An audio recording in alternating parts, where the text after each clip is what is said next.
So may I close with one story, Grant, that I learned from the founder of Build On that really changed my life? Yes, please do.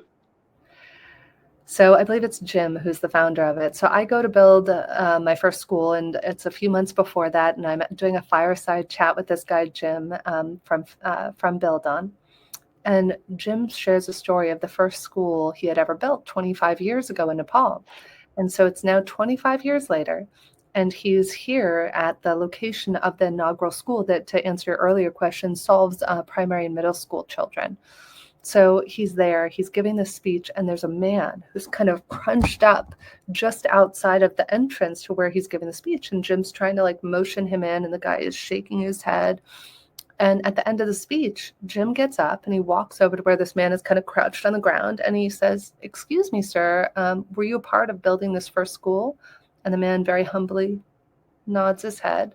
And he says, "Oh, well, thank you so much. You want to tell me about it? How often were you here on site? Tell me a little bit about it." And so the man starts to share with him that he could only be there, Grant, once every 11 days to help build.